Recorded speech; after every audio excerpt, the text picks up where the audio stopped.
presentation he gave back in 2013 on the summer solstice, and it was beautiful, about the midsummer night dream. Beautiful. So I hope tonight we get such a beautiful presentation. He's also an explorer of many, many different disciplines in the science, but also in the arts.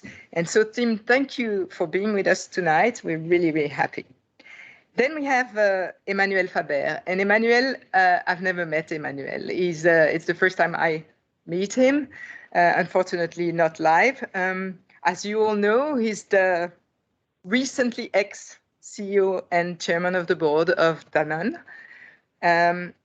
I heard Emmanuel speak at a B Corp event a few years ago in Amsterdam, and he was really inspirational. And he really reinforced our motivation here at IBA to advance on our sustainability journey. So thank you very much for that, Emmanuel. And I really have the intuition that you will soon join my little gallery, hopefully. I already know that we share one passion in common. It's rock climbing, which is the way we got to get hold of you, actually.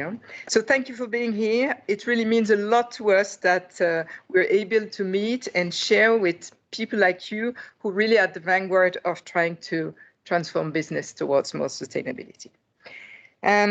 So now I think I've said all I wanted to tell you, and we can start with the presentations. Please mute your microphones and trust that Anne-Laure will follow the chat and ask the question. Now, one last thing before I give the floor to Tim.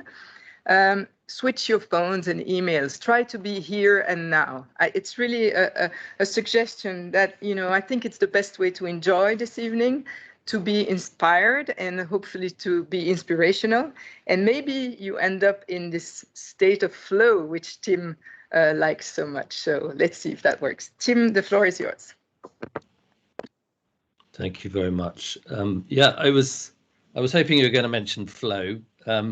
Because as some of you will probably know, rock climbing is one of those activities that is supposed to lead you to and flourish in a state of flow. It's a psychological state in which you become, if you like, so absorbed in your task that you almost merge with the task, and your energy in that task merges with the outside world, and that sense of kind of being outside of ordinary daily life and yet somehow more connected to the world than you've ever been actually is a psychological state that is measurably amongst the most fulfilling psychological states that human beings experience, and that's something which rock climbing brings, but many other things bring as well, and offers actually, and we may get onto this a little bit at the end, offers some way of thinking about whether the world that we're looking at, a post-growth world, is going to be a more or less fulfilling place. I've got my flow is definitely being a little bit interrupted by pop-ups, but he sees me and she sees me. So I should be visible to you. If there's a problem, there's not a problem with me being visible, is there? No. And can I get rid of the pop-up somehow? I don't quite know how to do that. Anne-Laure is following the chat, so you don't have to read the chat. No, they're appearing on my screen as pop-ups with a little noise. Is there some way I can turn that off easily in Flow in Teams? Maybe brilliant. You can just switch, yeah. And then. So that's in a way, it's a kind of, it's the sort of end point of my challenge in a way, is to think about what a world looks like, which is better than the one we have, which is not about less, but actually is about more. And that more is not a more in relation to more stuff, but it is very definitely a more in relation to more opportunity, more creativity, more sense of well-being, more possibilities for growth of the human spirit rather than growth of the economic system, and that's very much a part of the work that Sybille was referring to, and part of what motivates me, I think, in thinking about this challenge of achieving a kind of a prosperity without growth, a post-growth world that is richer and not poorer than the world that we've come to. And I think that's important for a couple of reasons, not the least of which is that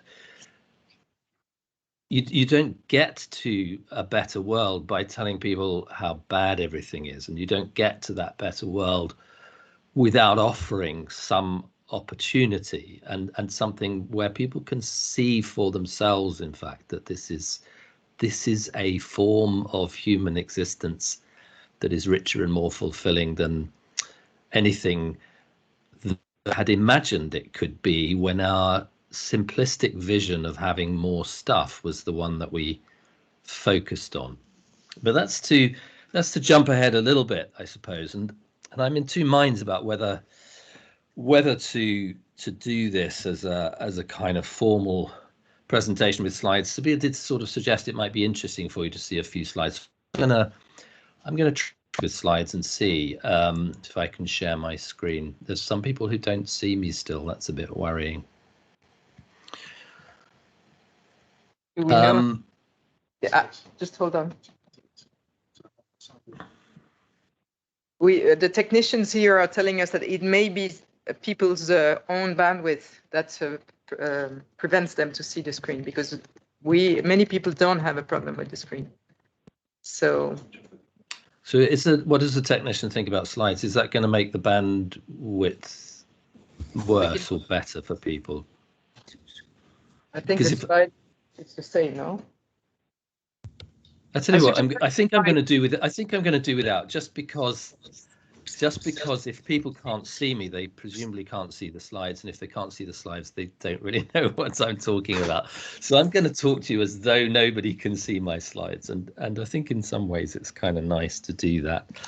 I just want to start. I suppose I want to start with, what is for me one of the critical lessons of the last year, tragic as it has been, and one of those lessons, I think, is that, and it really is it's summed up for me very nicely by something that Thomas Jefferson said in 1890, so a couple of centuries or more ago, that it's not 1790, I think, there's just a couple of centuries or more ago. The care of human life and happiness and not their destruction is the first and only task of government. And that's a really, in some ways, it's profound to be saying that actually prosperity, in some sense, is as much about health as it is about wealth. And I think that was a profound lesson of the pandemic for all of us, that there was a certain point in time at which we realized that what we were facing was a threat to human health, a threat to human life. And that threat meant that we had to take radical action in relation to the economy. And that action involved, in fact, acknowledging exactly that point that Jefferson was making, that health actually is the focus of prosperity. And that in the pursuit of that goal, it is sometimes correct to close down parts of our pursuit of wealth at all costs. In other words, to not be pursuing growth, and that's interesting in its own right, because it puts a very different spotlight on what we think the economy is about. The economy, certainly for the last 50 or 60 years, has been about economic growth. It's been about expanding economic frontiers as fast as we can, increasing the material access in people's lives. It's been about assuming, in fact, that the future will be about growth. It's been about building our businesses around economic growth. It's been about thinking of progress in terms of economic growth. And this kind of vision clearly puts our sense of social progress in a direct conflict with the finiteness of the human planet. And to quote another economist who in 1973 was speaking actually at the Senate, at Congress, in relation to the Limits to Growth report. And he said, it was Kenneth Boulding at the time, he said, anyone who thinks that exponential economic growth can go on forever on a planet is either a madman or an economy. And it's, at one level, a kind of a bit of a taking a bit of a pop at economists. And at another level, actually, it points to something which economists really do truly believe, that it's possible to disentangle growth of the economy from growth of material stuff, to dematerialize our world, and to pursue economic value even as we reduce our material impact on the planet. So it's not an entirely trivial comment, although it's not very kind perhaps to economists, but it's an important point to think about, that economic growth is not necessarily the same thing as material growth, and there may be ways of reducing the intensity of our economic activity even as we continue to increase the value, the economic value of output. And it's a point that we can come back to and discuss in more detail. In fact, it's deeply agonized over, I think is the right way to say it, the extent to which it's possible to decouple, as the language of ecological economics has it, decouple economic activity from impact. But there's another point about that replacement of the idea of prosperity as wealth with one that is based around the idea of prosperity as health. And it is, for me, health is essentially about balance rather than about growth. There is, of course, a period in time in which, as organisms come into the world and spend their formative years, that they are growing in physical terms. But actually, fully grown organisms, for the most part, tend to maintain their health, their prosperity, through balanced intake of the right kinds of foods and nutrients, for example, the balanced outtake of those nutrients into a system which then balances the flows of those nutrients in ways which allow organisms fresh in their ecological systems. And that's a quite different metaphor. And it is, I think, a metaphor. It's a very different metaphor than the metaphor of growth. And it sort of suggests to us that our economy, if prosperity is about health rather than growth, our economy should be thinking of itself as, if you like, an economy of care, because care is the fundamental part of our economy that leads us towards health. And that, to me, is another very profound thing that's come out of the pandemic, because one of the things that, is really quite shocking about the last year is the extent to which we, you, I, ordinary people everywhere, even the most important people in the world, found ourselves dependent upon a set of people in our economy, workers in our economy, who had been badly treated by capitalism. They were precisely people engaged in various forms of care, people engaged in healthcare, in social care, people in the care of our living environment. Cleaners, for example, became incredibly important to the point at which we were exposed to a virus that spread itself from the surfaces of the rooms and the doors that we touched every day.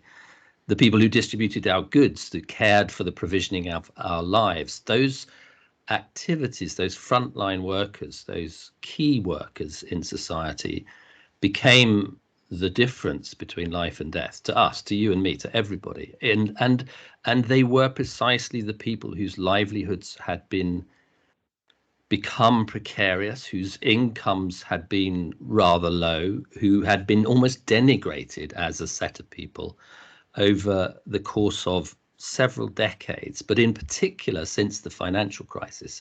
And since the financial crisis in particular, the pursuit of austerity, the kind of buttoning down, if you like, on a search for efficiency, productivity and growth, the privileging of the interests of the owners of capital over the people working in enterprise, were all part of a quite systematic process of marginalizing, making more precarious and making more insecure the livelihoods of exactly the people who turned out to be the most important people in our lives over the last year. And that to me is a kind of very profound point to arrive at, because if we're thinking about prosperity as health and we're thinking about the economy as a state of care, we have to be able to build the kinds of enterprises, the kinds of businesses, the kinds of institutions that embody an care that is capable of delivering not endless maximization of material throughput, but in fact a balance. And that balance is a very important one to think about. And it goes missing in capitalism. It goes missing in a growth-based society, precisely because our incentives, our key performance indicators, our vision of what we are as a society, direction of travel as a society, is continually focusing on this mantra of more and more. And if you're on a mantra of more and more, if you're living under a mantra of more and more, you just miss the point at which you have tipped the balance from deficiency. And I would argue that there are clearly parts of the world in which there is an enormous deficiency, people who do not have enough, people who don't have proper access to clean water, to decent food, to shelter, to the quality of life that any decent human should expect. From that deficiency, it's very easy, because you're simply focusing on more and more, to miss the point of balance and to tip over into a point of excess where you are driving the throughput of material things continually towards that greater frontier. There is a sort of frontier mentality embodied in this. And it's almost a direct opposition to the ethic of care, the ethic of a frontier mentality. As you bust through those boundaries, you think beyond the limits, you don't take them seriously. Your energy is focused continually on creating that better world and that innovation that's going to take us into the future and give the future to our children. And that, of course, is a valuable ethic, but it lies in this context directly conflict with a kind of ethic of care, which is trying to preserve balance. And that balance is an essential part of what we think of as prosperity, in terms of health, in terms of the health of the organism, in terms of the health of community, in terms of the health of the planet itself. And capitalism just doesn't make it easy for us to find that point. A very simple example of that, the World Health Organization has a stunning statistic that more people now die of diseases of overconsumption, diseases of affluence, lifestyle diseases, than die of undernutrition, which is an extraordinary indictment not only of our failure to solve undernutrition, but also of our failure to understand where human prosperity really lies, and to figure out a system which is capable of stopping, capable of saying enough is enough, capable of not trying to find ways ever to maximize, to increase the food consumption and the availability of food in an economy, in societies that clearly to extent have not just enough, but already too much. Thus, still further in that direction, does not know when to stop. And I want to make also a kind of a point, and it's a point I think that goes directly to the heart of how we respond to this, about how those incentives are structurally built into the model of capitalism. They go right to the heart of the model. And this is one of the slides that I would have showed you if I felt confident you could all see it, but I can describe it easily enough. And because that structural feature that I'm talking about is around the pursuit of what economists call labor productivity growth. And labor productivity growth really means trying to ensure that from year to year, each hour of labor in the economy is more and more productive. It produces more and more output, and that output is typically measured in financial or economic terms, sometimes in material as well. And that pursuit of labor productivity has been at the core of capitalism because it sits within the ethos of a business model that attempts to achieve profit maximization by increasing sales and by reducing input costs. And that reduction of input costs matters most, of course, for your most expensive item, which is other people. Those people who work in enterprises tend, on the whole, to be the most expensive element of the cost side of a profit and loss account on a business. And for that reason, there's a strong incentive to continue to increase the efficiency with which we use people. And that works well in certain circumstances. It works well, for example, when you are manufacturing things. It works reasonably well when you're digging stuff up, although not quite so well there. It works apparently very well in the financial sector, where a very few, a quite small number of people can earn an enormous amount of money by gaming stock markets, and that counts to some extent in our metrics of labor productivity. But there are also places where it just doesn't work. The places that it doesn't work, and this is the most interesting thing of all, the places where it doesn't work are almost precisely those places that matter to us in an economy of care. Because in an economy of care, the value that we as human beings bring to society is the time that we enter into our relationship in an enterprise. So it is the time that the nurse spends with their patient, the teacher spends with their pupil, the social worker spends with their client. It's the time that the craftsperson puts into making a beautiful object that will last forever. It's the time that the creative puts into learning a skill and practicing a concert and dedicating to the enjoyment of society. And yet these skills, these gifts, these services from people to society are the ones that suffer most under a business ethic that forces everything through the lens of labor productivity. And so you can see in that story, if you like, that lesson that goes right from the harshest lessons of the pandemic to the structure of the economic system itself, that we are systematically forcing labor activity to increase even in those places actually where the service output, the time dedicated, is the time of people that really matter, is the most important thing in the world. And not just in a trivial sense, but in a sense of really protecting our society and our lives from a dangerous pandemic. Now this... You have another 4 or 5 minutes, Tim, if it's okay for you. Yes, that's absolutely fine. I want to really say, I want to turn towards this. I want to turn this kind of, if you like, analysis of the situation towards what I think it means in terms of a different kind of economy. And it's very interesting to me also that this sector of the economy, if you like, a kind of slow service-based sector of the economy, is also a very low carbon part of the economy. So, this would be another of the graphs ended actually in Prosperity Without Growth, this graph. But if you look at the sort of comparison of employment intensity, so those sectors which employ lots of people because time matters in those sectors, the service-based sectors, and if you compare that against the intensity of carbon, what you find is that this service-based sector is actually very low carbon.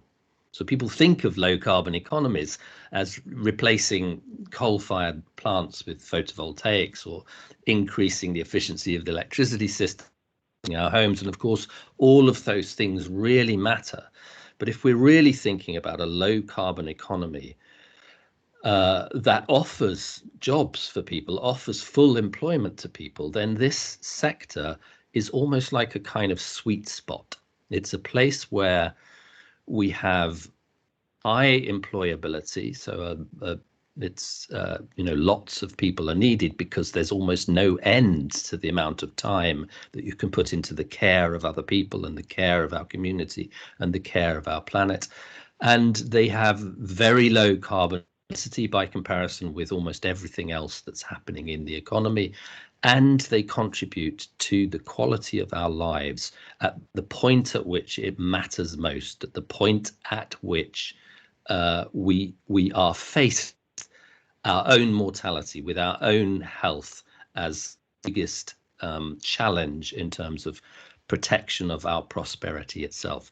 In other words, it seems to me that this sector is offering us a kind of a model. It's sort of saying the model of enterprise, the business, should not any longer be the maximization of profit through the continual throughput of material goods, converting raw materials into products as fast as possible. The core value offering of our society and of our enterprise within society is actually around service. It is indeed a kind of enterprise, a service model.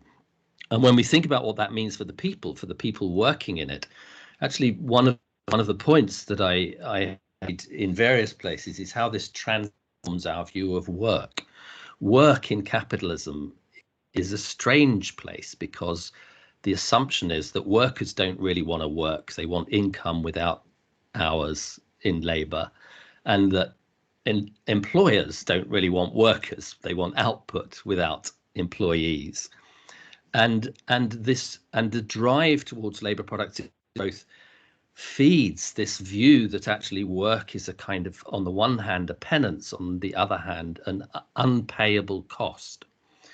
And in doing so, it squeezes out not just the sectors that matter, but also our own sense of work as participation society. And in doing that, it means it rids us of one of the core of meaning and purpose in life. And so it seems to me that from this analysis, which starts out saying, we've had a harsh lesson, it goes through this structure of capitalism is and how it's become dysfunctional. It leads us into a space where we have enormous opportunity to think about what enterprise really means in a sustainable economy, an economy of care, and in an economy in which prosperity is viewed as health rather than. And I'll stop there. There's much more that we could say. Maybe I just finish really with a quote from another of the people in my personal gallery of people who I find inspirational, a conservationist called Wendell Berry, and he was writing about limits and how we respond to limits. And one thing about the frontier mentality is it tries not to recognize limits. It's almost like we go beyond limits, we push beyond them, we don't accept them. And there are good things about that frontier mentality, as I've said. But to reject limits altogether is also a mistake. And Wendell Berry was kind of pointing this out when he said that human and earthly limits, properly understood, are not confinements, but rather inducements, invitations to fullness of meaning and purpose, richer, more fulfilling lives, greater well-being, lives of health, but also lives of mental and creative vitality, lives of, to come back to our very opening thought. And I'll just finish at that point so we have lots of time to discuss. Thank you so much, Tim. Thank you very, very much. And I see that the chat is starting to burn a little bit, and Anne-Laure is following this. What I would like to do now is go without any transition to Emmanuel. Emmanuel, are you there? I don't see your video, but I'm sure you are. Yeah, he's there. He's there. I'm so here. Emmanuel, Yep. Welcome, bienvenue. So the floor is yours, Emmanuel. Thank you. Well, thank you, Tim, for these inspiring words. On my side, I'm actually at a point in my own personal life where I will probably have some more time to think about the important matters that we're discussing right now. I have to say that I've been blessed to be able to think about this and deeply, including in what it meant for me as a leader ever since I was probably in my late teenage.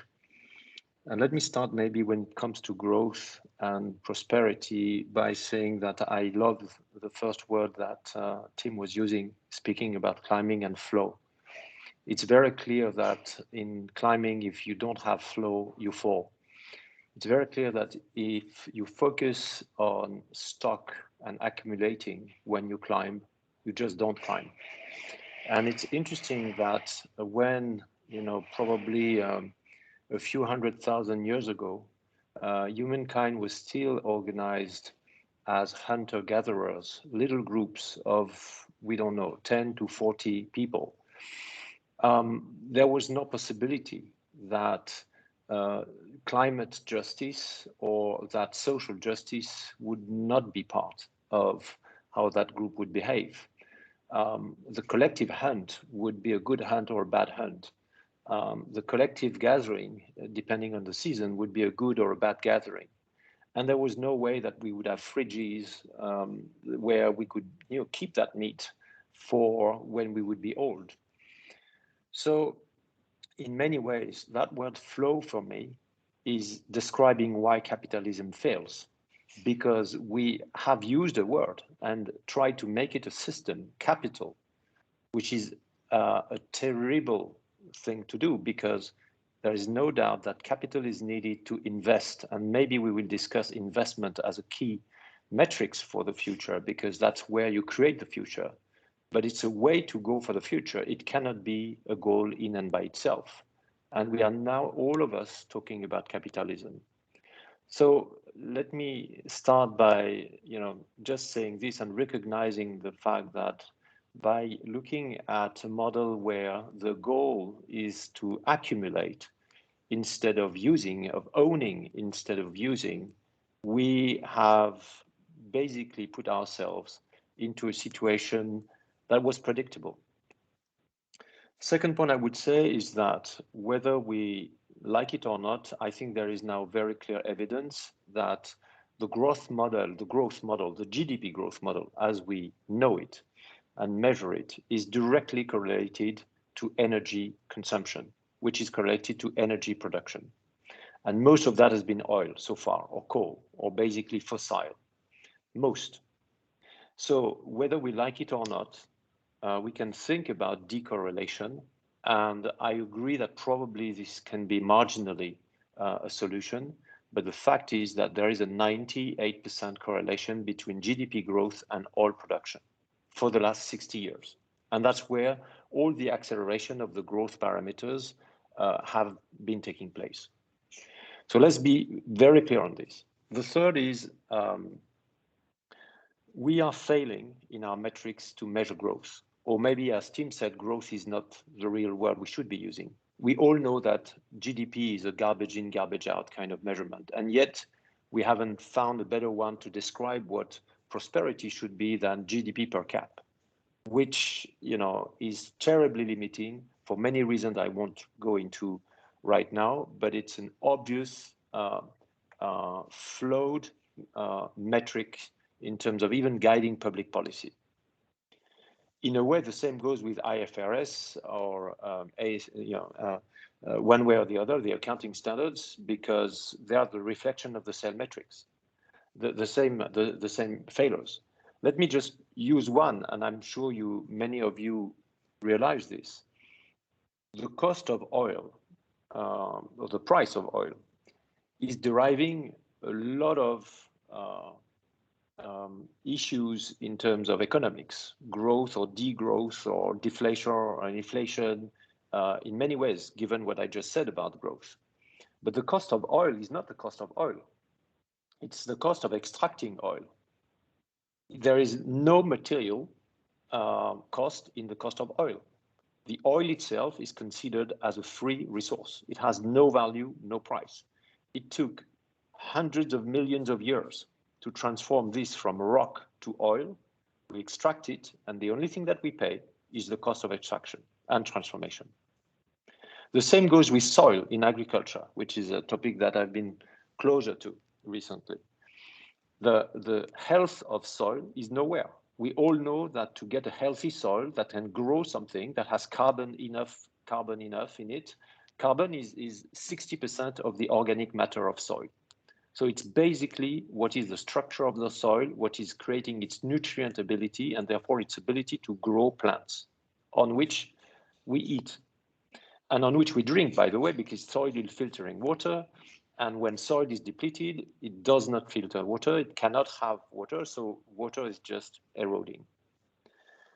So the soil of health is nowhere in the balance sheets. As much as the value of oil itself.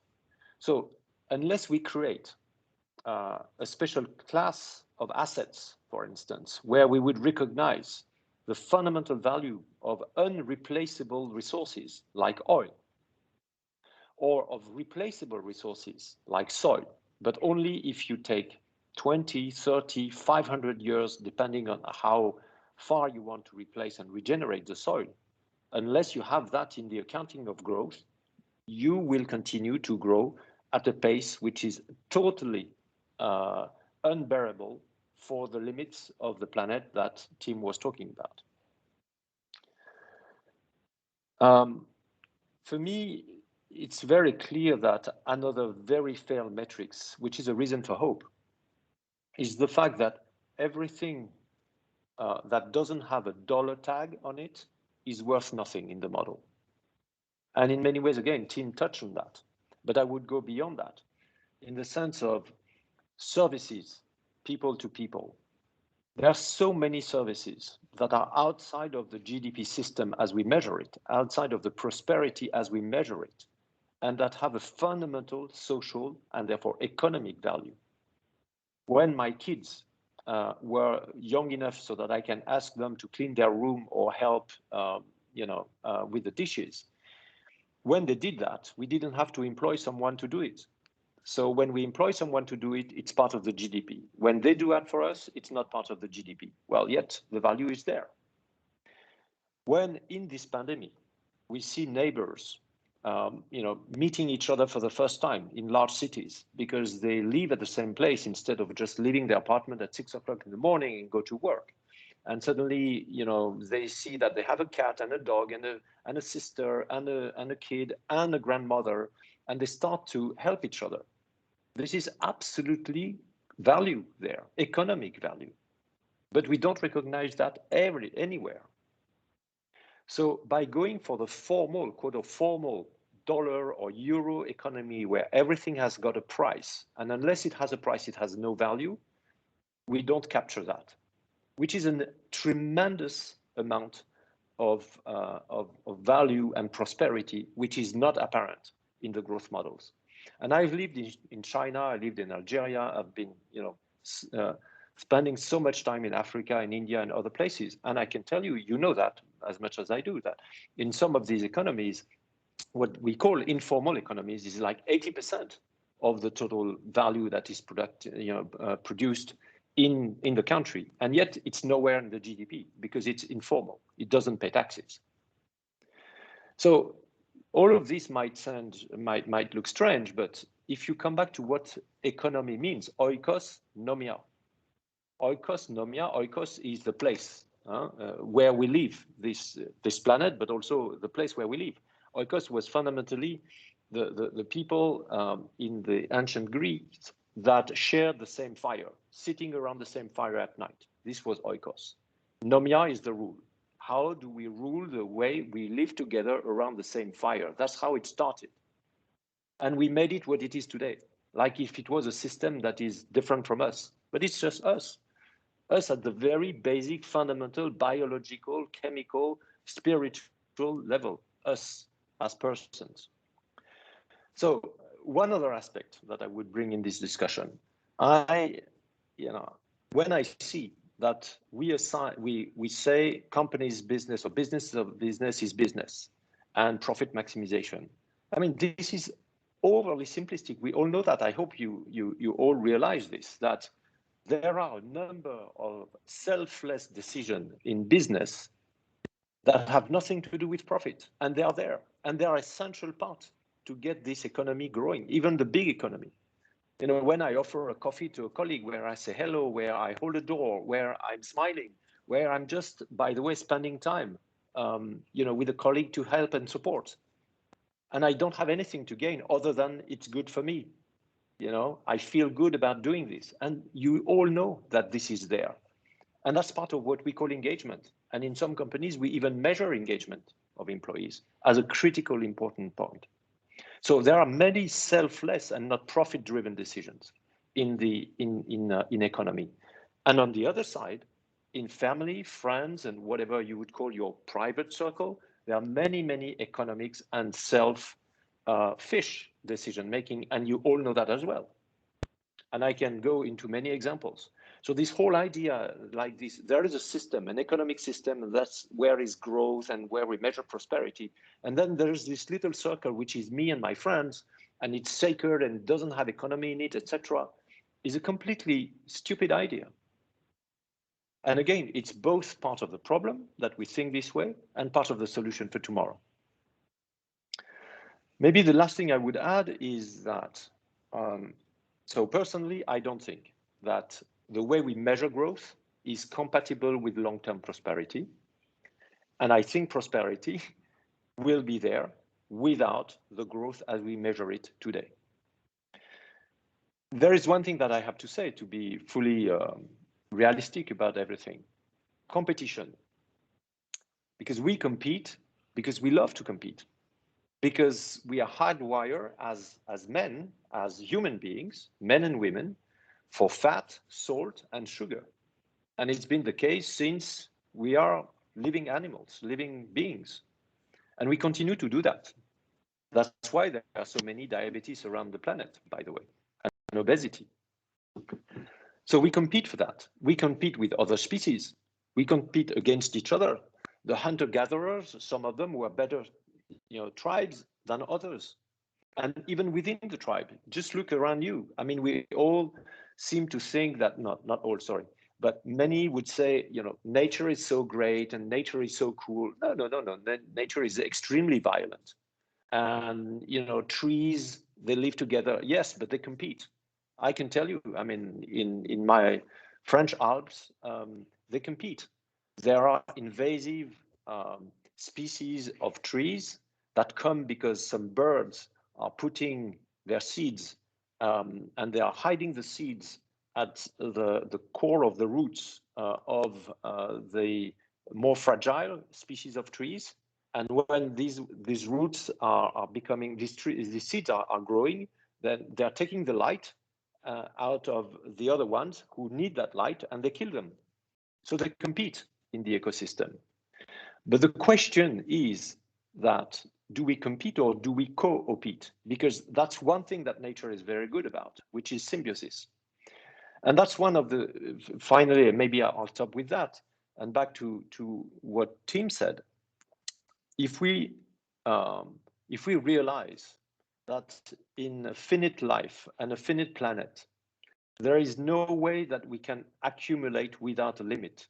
So we have to manage ourselves to focus on the flow, what we use, what is necessary for us and not more than this, and what we can share, what we can rent, what we can, recycle, change, etc., and not accumulate. It means one thing. We need to accept and to manage interdependency. And capitalism has brought us to the point that everything is about what can I buy? If I cannot buy, I cannot live. So I need to be part of this apparently big system where the only way I can be autonomous is to be independent. I pretend that there is another way, and I have lived it, and I'm sure you have in many occasions, where you can be autonomous because you accept and manage interdependence. And this is true in business as much as this is true in private life, and as much as this is true in climbing. Because without a good belay partner and a solid rope, there are many things that I wouldn't do. And we share water when I don't have water at the end. So I'd better check whether my friend has got water as well before going climbing. So that's where probably I would stop, and maybe just finishing by saying that from this oikosnomia, which was this group of people around the same fire, they had the same, literally they had the same smell of fire. together, and they were sharing this, organizing this to Wall Street. Don't think that they are different. They are the same, but we have let them grow. We have let them, part of them grow, to believe that there is a system, but there is no system.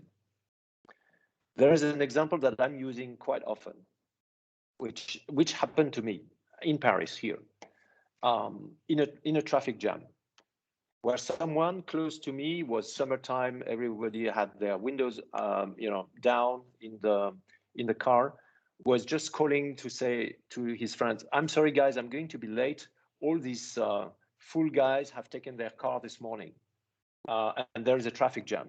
And I was the next guy to him, and I said, "Well, he's talking about me, by the way." So yeah, actually I realized that guy was true. There is no traffic jam. I am the traffic jam because I decided to take my car.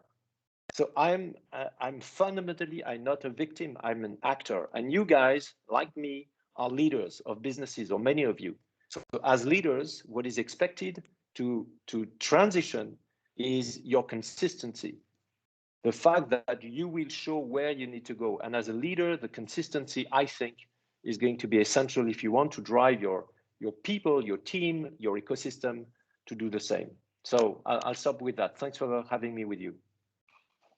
Thank you very much, Emmanuel. And we'll go to the chat pretty soon, but I'd like to launch the ping pong session between you and Tim with digging a little bit deeper into what this practically means for business. And I put my question in the chat saying, okay, but is there hope if people in business with the vision you have just get kicked out of the system, of the business system?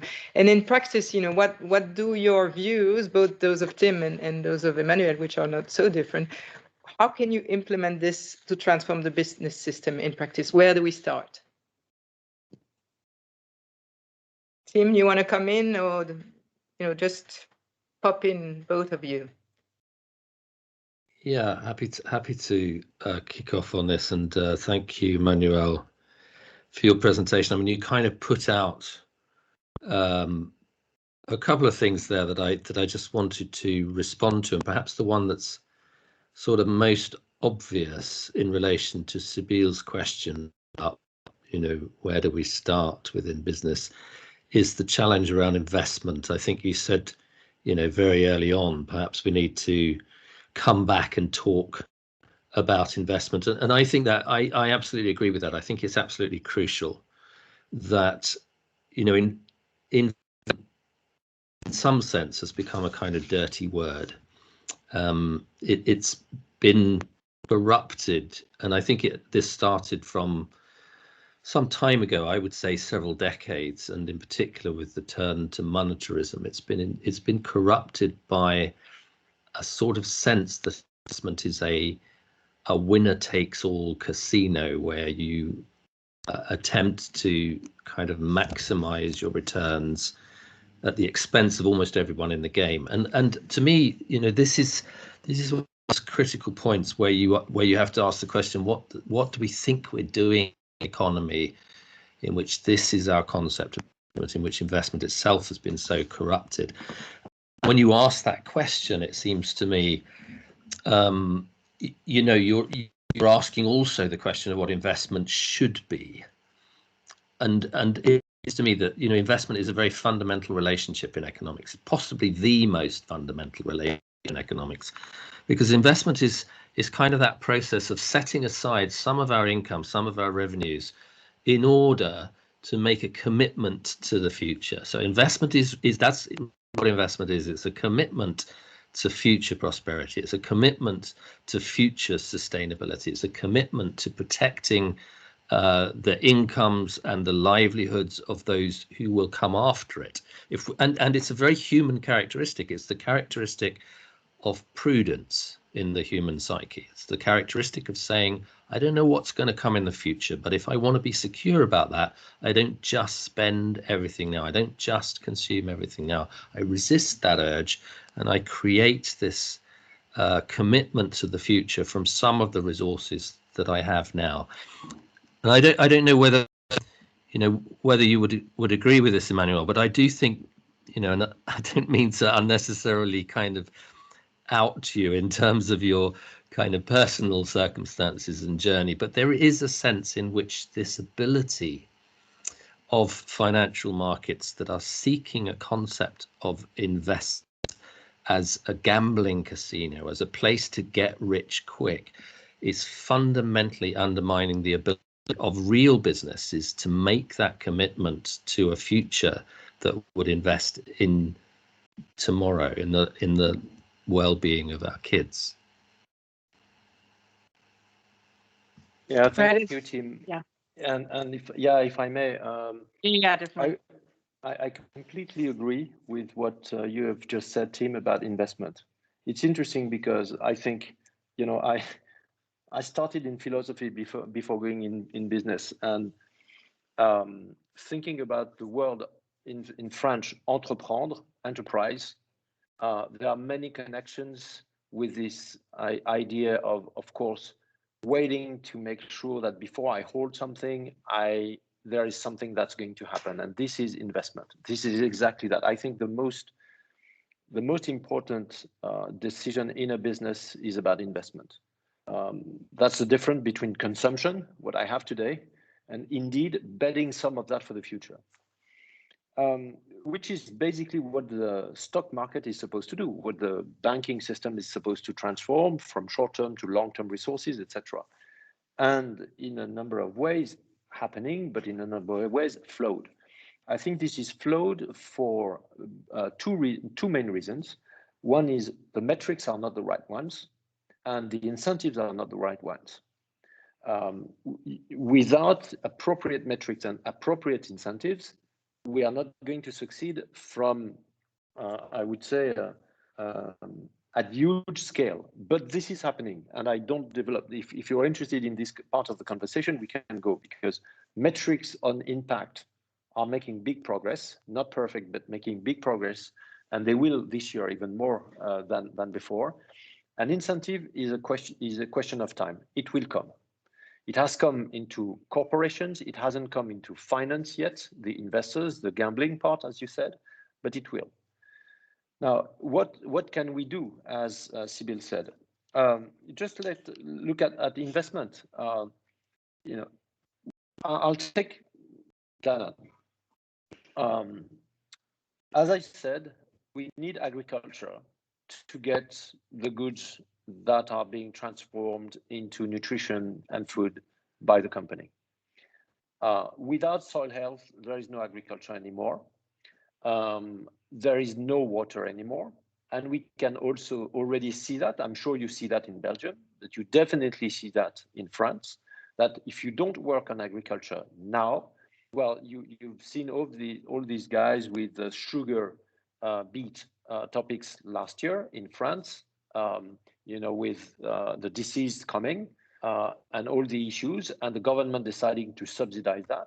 But the fact is that we know that there won't be sugar beet production probably 50 years from now in this part of France.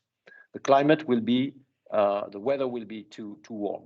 The same for maize in the south part of France, which is a huge production region. There won't be maize anymore, corn anymore in 30 years from now. It's very clear. And 30 years is one generation of farmer. So it needs to happen now. So we started on regenerative agriculture that puts carbon back into the soil for soil health. The way we brought it to our shareholders was to tell them that reducing the carbon footprint of Danone was not about saving the planet, but saving the business. So what we did in 2019, for the first time, is that we issued an earnings per share number, IFRS number, with a carbon adjustment, the total carbon footprint, full scope of Danone, including agriculture, managing the two. And we said exactly to the investment point, we said, guys, so this is the regular IFRS earning per share. This is the carbon charge, about half of it.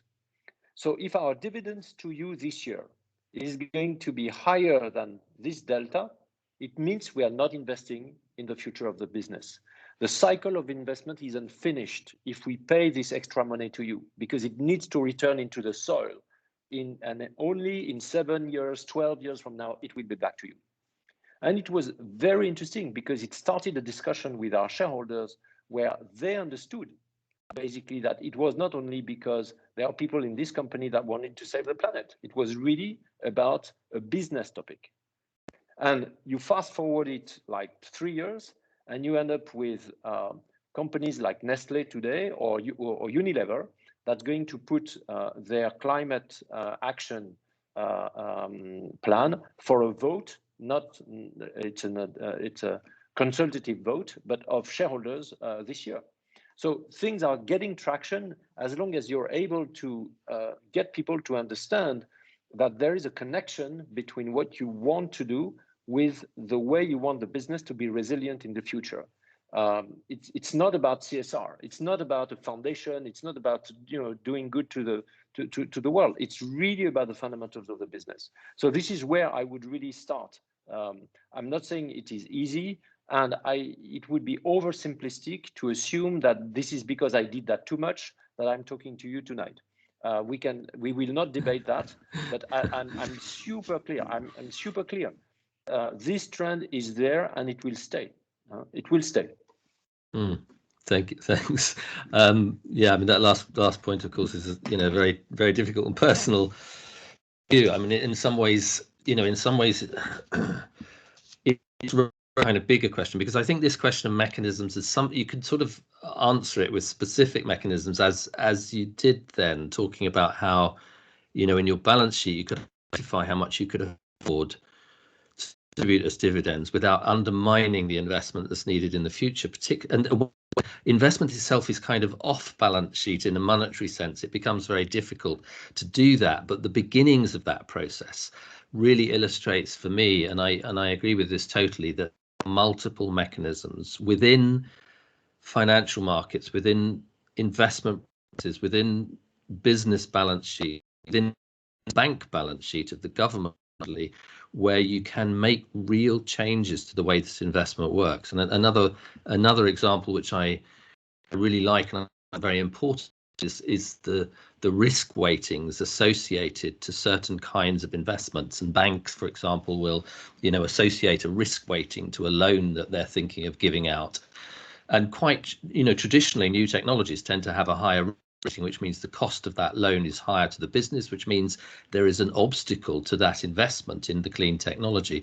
And actually just having a way to underwrite a different way of thinking about that risk. So in the balance sheet model, people have been talking about a green supporting factor and a brown penalizing factor in relation to investments in energy technologies. And these are very, very practical interventions, which I think are offer profound possibilities. I guess I wanted to test out with you one other idea around that, which I think is kind of interesting, and it belongs, for those of you who might be interested in looking at it, it belongs to a woman called Melanie Reback, who runs something called the Post-Growth Enterprise Network, and she's put quite a lot of thought into how a post-growth enterprise has got to work financially, and she sort of came up with principles which all really involve kind of insulating yourself from the predatory practices of financiers who are not necessarily engaged in the same concept of investment that you are. In fact, she would actually go as far as to say, if you're a small post-growth startup, if you're a small enterprise attempting to achieve something like a stable growth to a point where your revenue positive and you're continue that journey, avoid external finance, avoid that trap of getting venture capital money that's after quick multiples that will attempt to inflate the value of your company on the stock market just to sell it in 3 years' time for an enormous profit and leave nothing in the way of potential for the future. And I mean, it's that we're looking at companies that are very, very different. That's a kind of manual for startups. But it's also a problem that afflicts companies at every level of scale in the economy. I just You know, beyond those very strong, clear principles can use to tailor finance in the direction that it should go. Do you think there is a role for reining in, if you like, somehow controlling, putting under some sense of order the predatory practices of a kind of inflationary finance model? Well, I mean, for me, there is a simple answer, and that's yes, of course. And that's a big, it's a big discussion because it involves at least the Chinese, the Americans, and the Europeans on what is the definition of economy in those three areas of influence, I would say, and what is the role of financial markets to finance these economies. And there is no doubt that it will be tested big time in the next 3, 4, 10 years. But it's very clear that some of the reasons it occurred that way was the deregulation phase in the US that have been there since Reagan and the Reaganomics, basically, that have been, after the regulation under Obama, have been even more deregulated through the Trump administration. And now there is another round. Whether it will be successful or not in reining, I don't know. And that's why it's very important that in Europe, we rebuild the fundamentals of what does economy mean in Europe at the European scale level, because our history is different. And I am very clear on the fact that indeed, without regulations, we will not be able to rein in enough the way finance is behaving. Absolutely clear. I was mentioning metrics and incentives, and both of them are part of what regulators can do and will hopefully do. Make sure that we adopt the right metrics to define what growth is and what it is not, and make sure that finance has got a set of incentives that is aligned enough with this new definition so that it can work this way. I'll just use again this CO2 example, the carbon example. I had long conversations with the CEO of Standard & Poor's about it, and with some of the ex-co people of BlackRock about it. Today they could maybe you could mute, my friend. Someone is not in mute. Thank you, Anne-Laure. I'm doing your job here. I'm sorry, just to save time. Yeah. So I think that if you today, many large companies calculate their CO2 footprint. They don't do it right yet, but that's a matter of metrics. Once they do it right, it would be extremely simple. Extremely simple. It's just one decision that any portfolio manager who has got a huge bonus on the yearly weighted average performance, financial performance of his or her portfolio under management, could calculate the weighted average CO2 performance of this portfolio in that given year. If that person has metrics in his or her incentives that take both into account, or a weighted average impact of CO2 as part of the share price, which some have started to calculate in Harvard with the Ronald Cohen group of people on the initiative about weighted account for impact, you could end up to the financial people making money differently. And so they would make choices about companies that do invest properly, including preparing the future with CO2. So it's a long, sorry, then I stop because it's a way too long answer to your question. Yes, there is, but reining in is also about putting the right metrics and the right incentives. And I'm personally, I think this is a necessary part, but it can go a long way in helping that. Thank you, Emmanuel, and thank you, Tim. We have asked two of our members to come in as with a little bit of input and provocation. So Sébastien de Sogne, are you ready to take the floor? Yeah, sure. I will let you praise our speakers later on. And I must say it's quite a challenge to have anything to say after all we've heard. So I've decided to be very simplistic.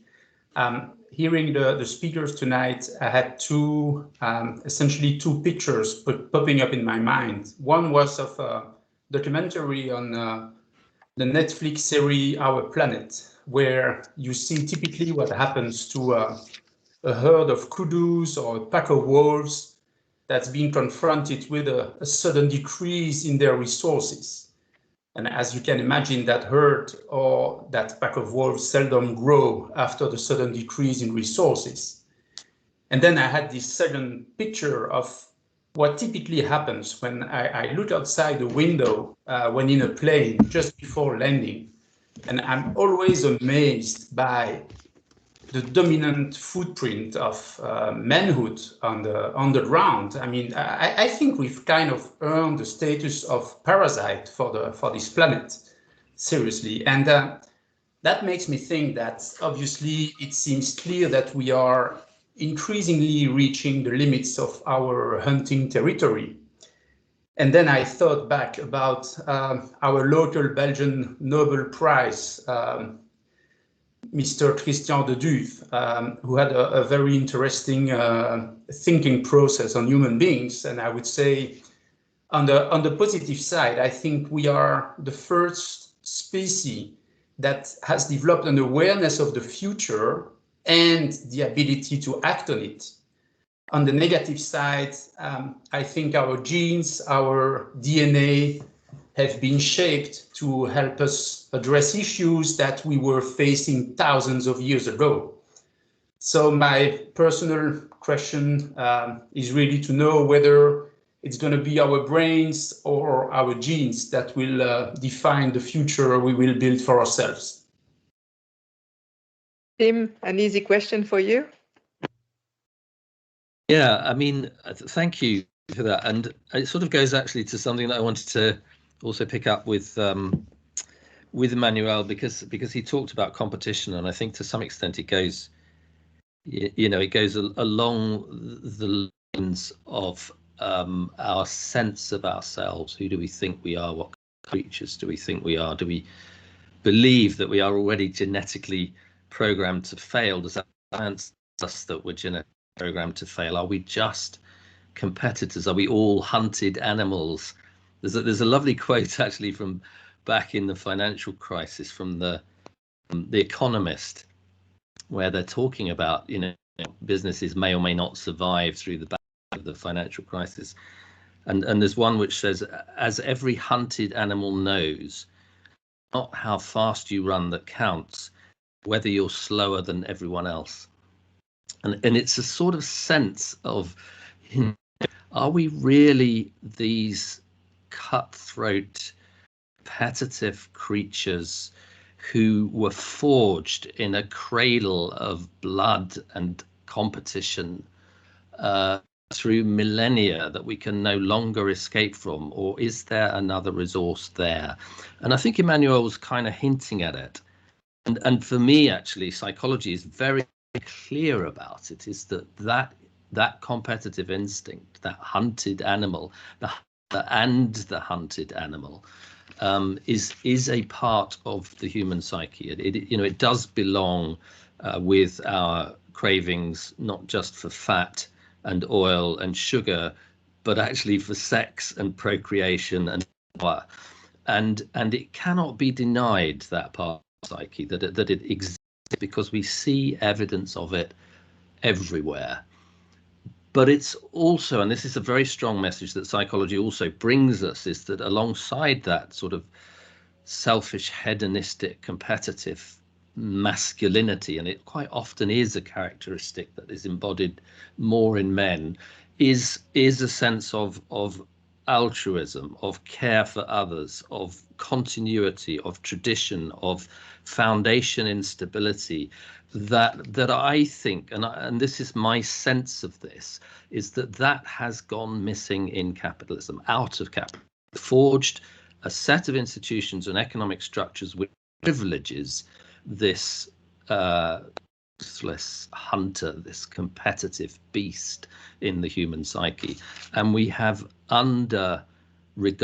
consistently denigrated, and to our peril, we have neglected these other characteristics which are also in the psyche but not reflected in our institutions. And so to me, that's kind of my answer to your question, Sebastian, is that it's not so much that we're programmed to fail, that we're destined by biology, but that we've created institutions that are neglecting a huge part of what it means to be human in pursuit of a narrow, individualistic, growth-oriented, and ultimately unsuccessful desire to have more and more.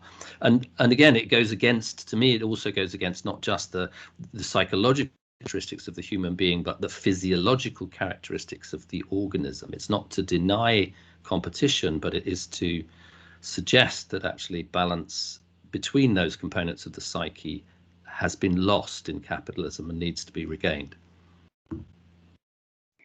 Thank you, Tim. Maybe I could turn over to Olivier Legrain. Can I build on this one, if you allow me? Yes, please, Emmanuel. It's a great question, Sebastian. Okay. And I'd like to thank you so much. Sorry for that.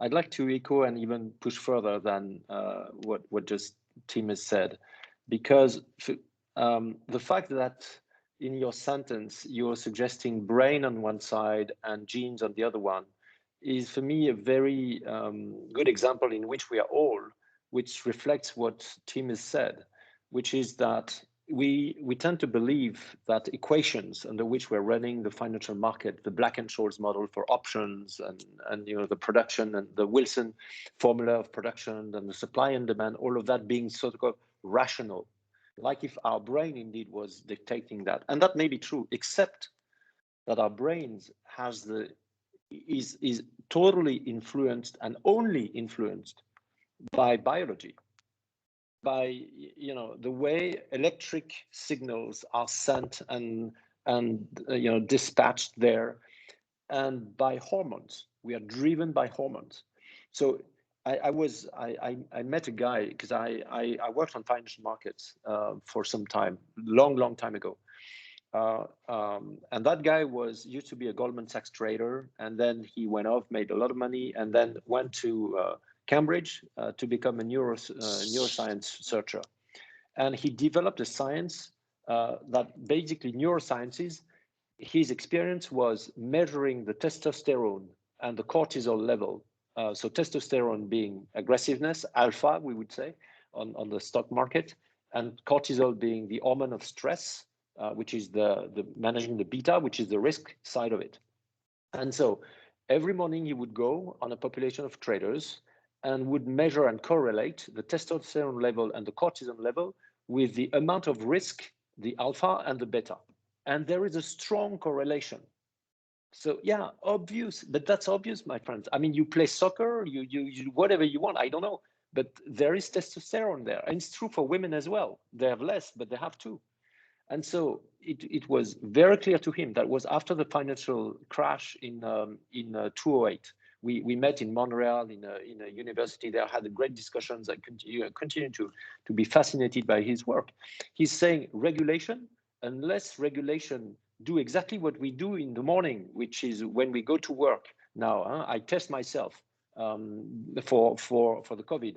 He was suggesting that there would be a measurement of testosterone and cortisol in the body of each of the traders before they go trade, and that this could be measured from time to time. And instead of a market signal that would stop the market operating, you would disconnect the operator if the level of testosterone is too high. And I'm saying this because it's so important with your question that we recognize that we are living organisms, and so much unconsciousness is happening. I'll derive maybe let me just continue for 1 second this. you talk about you maybe all know the Monday blues. Why are the stock markets declining on Monday? Because we are all depressed again about going back to work on Monday. It's as simple as that. And then you look at the longer term cycles. Some Chinese researchers and American scientists on the other side made a calculation that showed long-term research that showed that there is a correlation between the stock markets and the lunar cycles, the moon cycles. Yeah, yes, we are laughing, but the truth is, if you think that your small testosterone level in the morning can influence your trading, if the moon is able to have nature, and living bodies have babies, or it's dragging 70 centimeters of the soil when it's coming and driving all these tides all around the world, of course it is influencing the way the natural cycles, and we are part of this cycle. So I'm bringing this, and I know it's, to many it's always shocking, but that's the truth. So you're absolutely right that we need to reconnect with who we are fundamentally.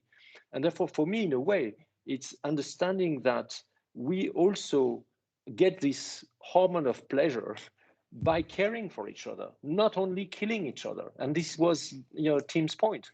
And some of us would call it something different, and agreeing that maybe there is something else that we aspire with, which is spirituality and the energy, some energies that are connecting us in a different way. So one way or the other, there is a huge invitation if we want to change things by just disconnecting us from our brain and our equations. They are so small and in their ability to explain what we do and what we're aiming at as human beings. Sorry.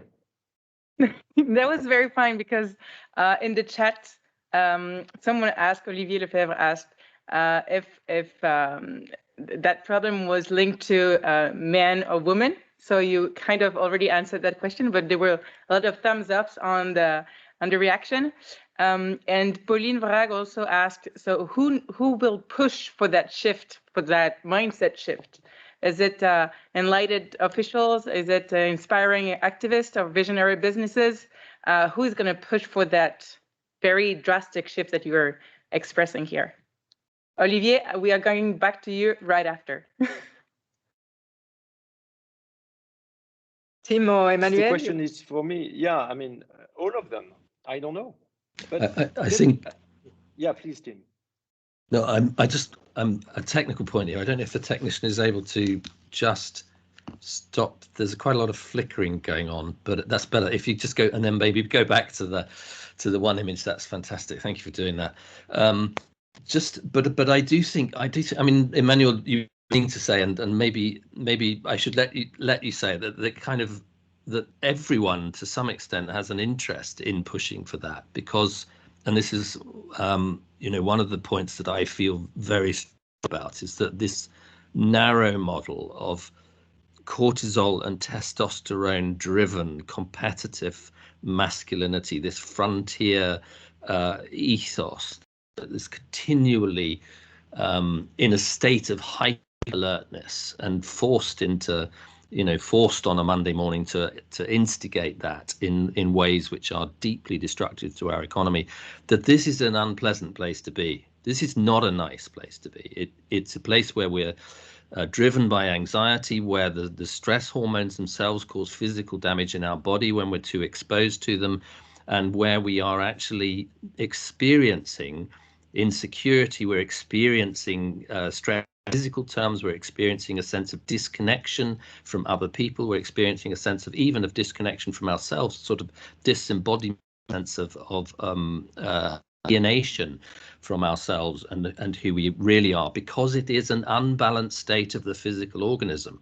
It's a very useful state of the physical organism under certain circumstances, particularly the circumstances of flight or fight, and that's what it's there for. It's an emergency system that is designed in most physical organisms that have anything like the characteristics of human.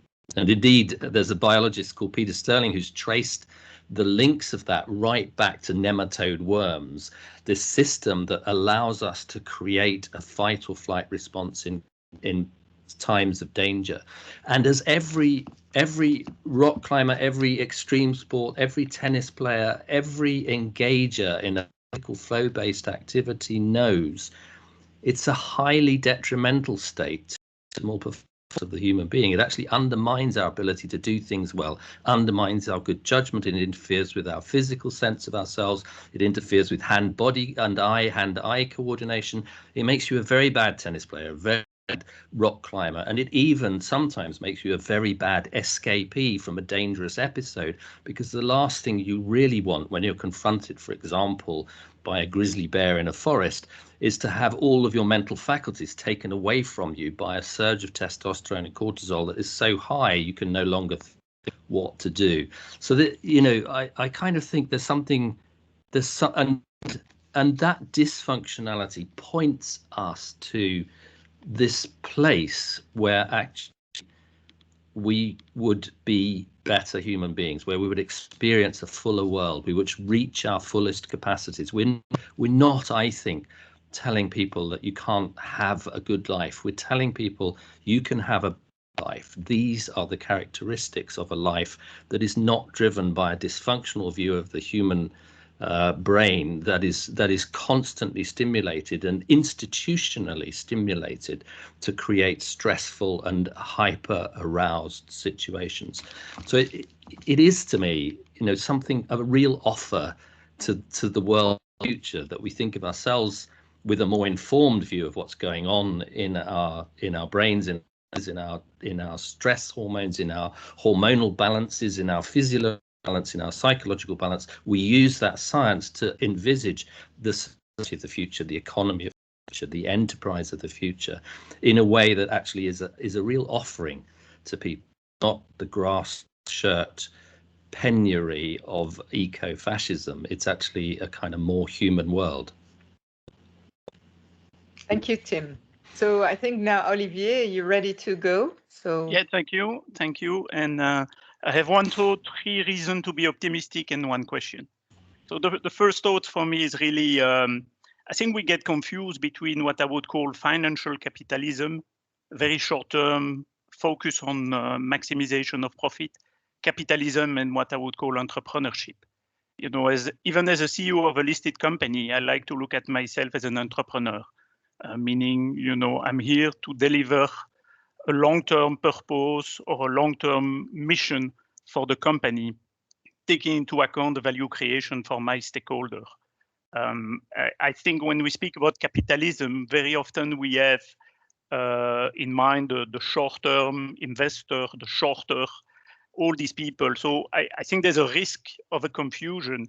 I believe business can be a force for good as well. And always speaking about capitalism, there's a risk of confusion with entrepreneurship and business as a force for good. I'm an optimistic guy, so I see three reasons to be positive. The first one is I did study economy, and 30 years ago, we were talking about how a bunch of losers the Club of Rome was because they forgot innovation in the equation. And I think today, when I see what my son is learning at school at economic, they basically learn about the donut economy, the new frame of thinking. So I think it's a good reason to be optimistic. My second reason to be optimistic, and we talked about that a lot already, is the performance matrix is changing. You see movement like B Corp pushing us to actually measure our performance in different dimensions, in the stakeholder dimension. So I believe it's a very good reason to be positive as well. And the last has been debated a lot, I think, being aware of how driven we are by our dopamine shot, and the testosterone, I think, help us to take a step back. And providing you have met your basic needs, I think, less stuff is actually a very joyful journey. And I think as more and more of us have understood that, I think it's another reason to be optimistic. So I see in the business world, things are changing very fast. And my first question to the speaker tonight was, do you think it's fast enough? But I think I will rephrase my question is, how do you think we can accelerate? Who wants to go first? Emmanuel, you're muted. Okay, I will. Yeah, sure. Thank you, Olivier, for sharing. And I have to say that capitalism is a word that I never use. I'm talking about, same as you, entrepreneurship, and more broadly, social market economy. That's my way of speaking about something that I would desire. It echoes what you say about business can be a force for good. For me, where we are right now, business cannot have any other reason to exist than being a force for good. Otherwise, it will be destroyed one way or the other. If you take you take I don't know, a 5, a 10-year, a 20-year view, if we do not use business and in a way that is so different from the way it has been used, or no, I should moderate what I'm just saying. We are very clearly, we have let inequalities, climate and social inequalities grow to a point where business as we know it today is really in danger of disappearing because of a lack of relevance and because of violence against it in the next, I don't know, 10 to 20 years.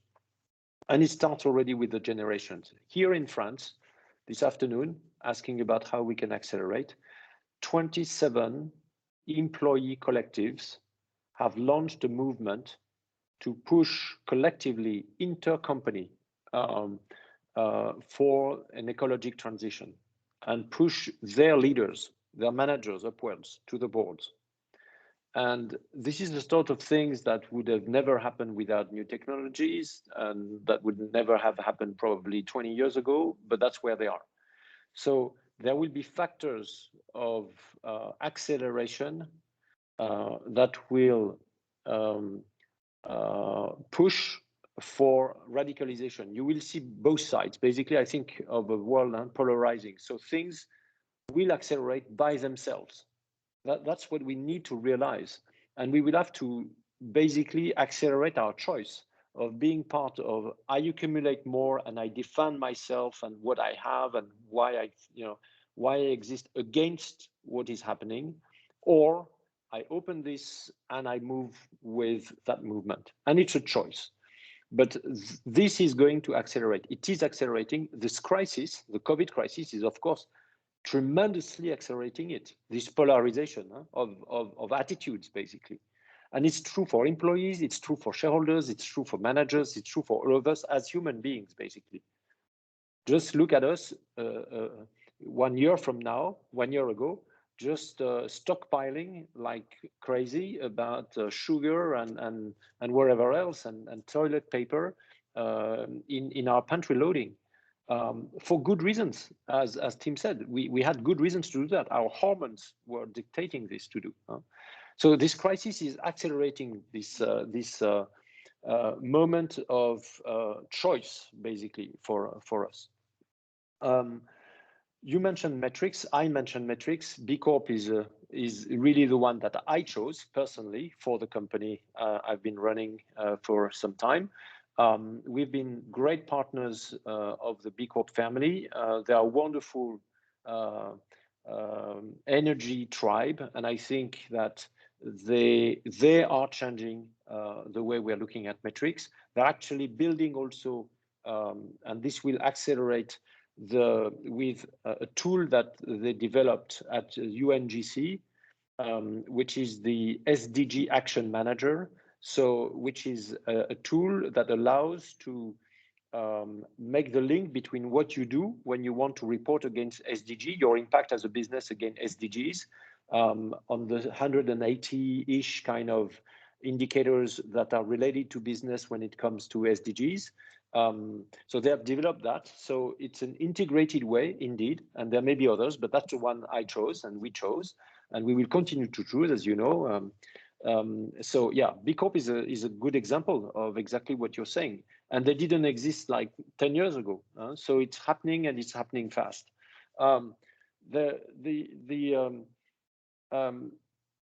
I think there is a whole generation now which is also thinking differently.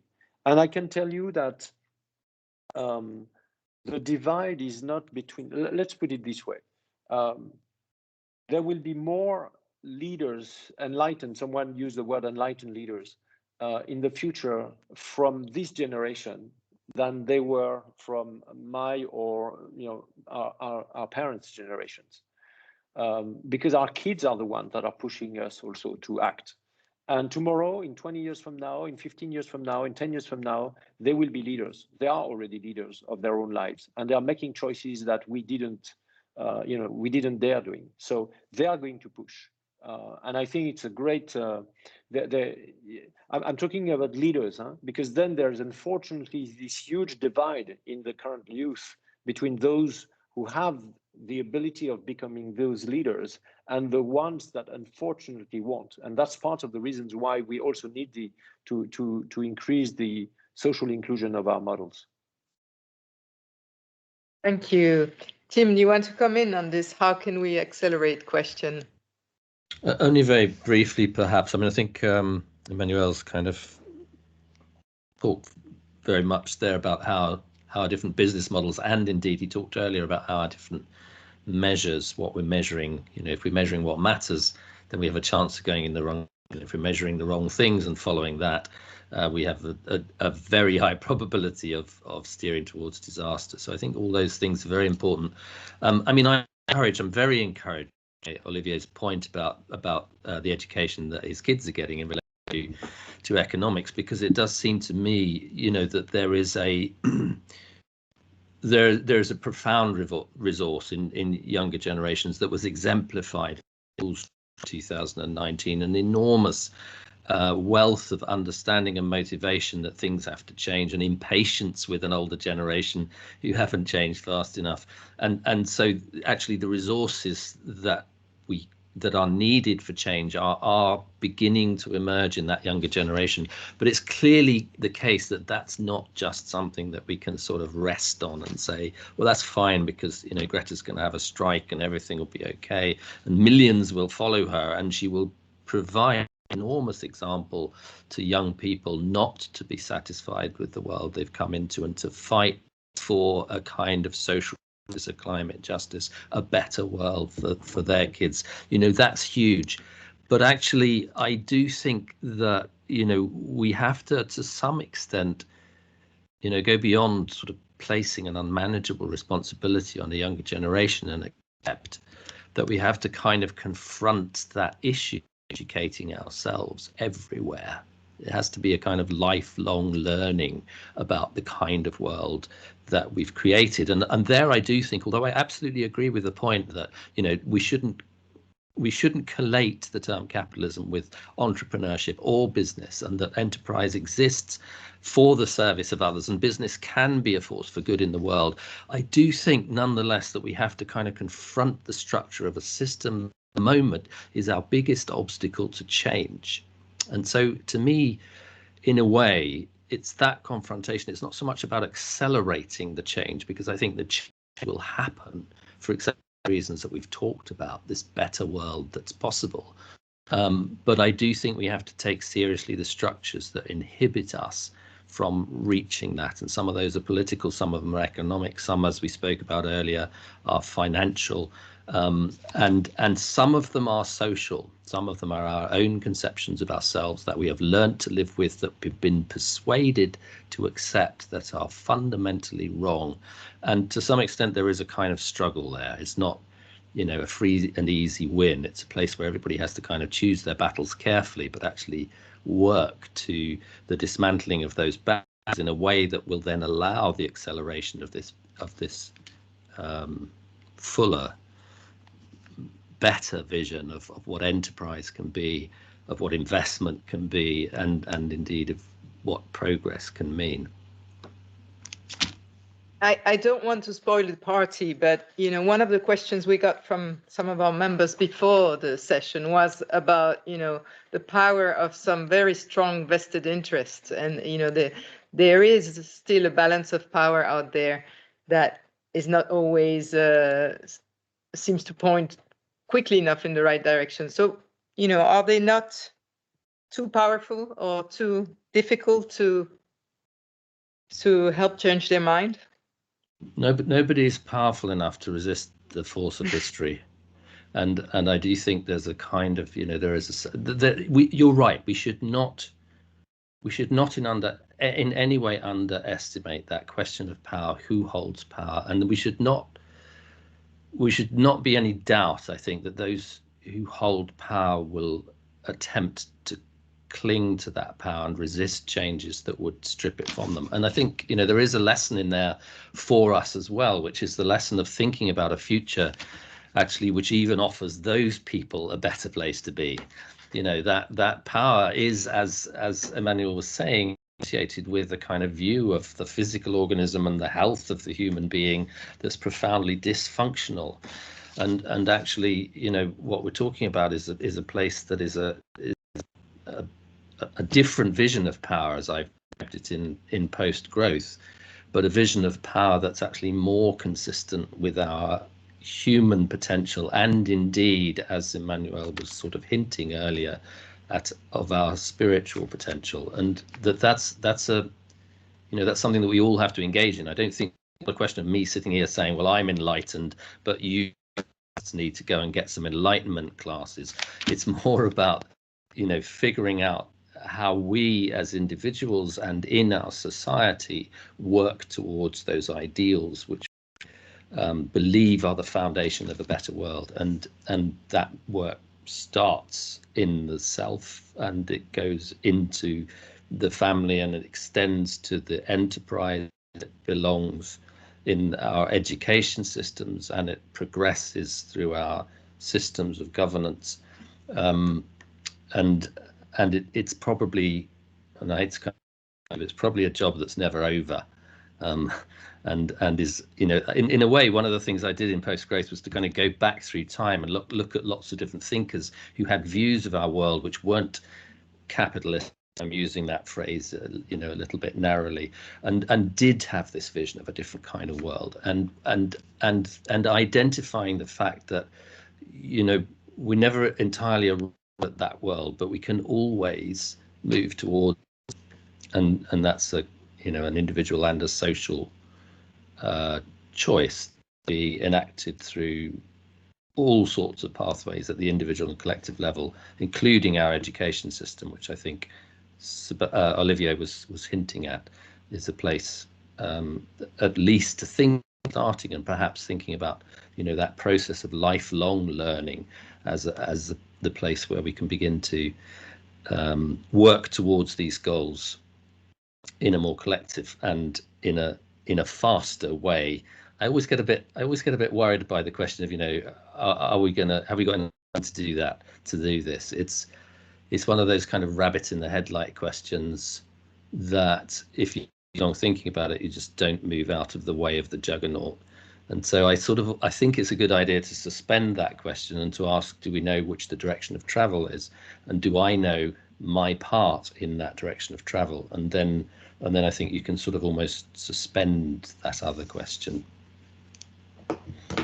Thank you very much. Well, can I build on this? Sorry, because I think it's a very important question in the sense that for me, this is the question that either I get out of my bed in the morning or I stay. Because if yes, there are two powerful forces, why would we even try? And then a couple of things I'd like to offer is that, first of all, don't assume who are the bad guys and who are the good guys. We're all human beings, and we do not share the same stories, personal life stories. We're not afraid by the same things. We haven't got the same education. We didn't go through the same difficulties. And many of the people that are holding to power or money is basically because they are unsafe, and they feel unsafe, profoundly unsafe. And the reason I'm saying this is because I think at least I've come to the view that we needed to accept the fact that, become more and more aware of who you are is even more important for the world as you grow in terms of responsibility and how much your impact in decisions is doing. but that's a personal path. And so a couple of things I'd like to say very quickly is that we've got from our shareholders, for instance, decisions over the last 10 years that no one would have bet on before we did. But it took me in particular to go one by one and meet with the 50 top shareholders to get money from them for social inclusion in the first, the Lehman Bank crisis of 2008, or when we become an entreprise à mission with 99.4% agreement by our shareholders a year ago. No one was betting on this, and yet it happened. So don't assume that you can't change what you feel is a wall of people that are not interested in. The fact is there are people like you and me, and if you talk to them, you have a chance, but you have to take the risk of doing this. You have to, it's a matter of taking the risk and calculating whether you can afford that risk. The second thing I would really say is it's a people-to-people thing. You can't say to people you're bad and you're against history here. It's a matter of just meeting and discussing and trying to build bridges. And I'm amazed by the amount of bridges we've built in the past by just accepting that we'll be speaking to the other side, the other side, the NGOs, the anti-globalization people. I went to an anti-globalization social summit, the World Social Forum. I never went to Davos, but I went there. And I learned so much about those people that are looking at the world against multinational companies, etc., from a reality that is theirs. And we've built bridges that I think have opened small paths, but they did. The one thing I would like simply to share is that I took a big risk one day. That was in June 2016, when I told to a bunch of students the stories of probably the biggest story of my life about my brother. You cannot imagine how many people it touched across the world when I meet with them.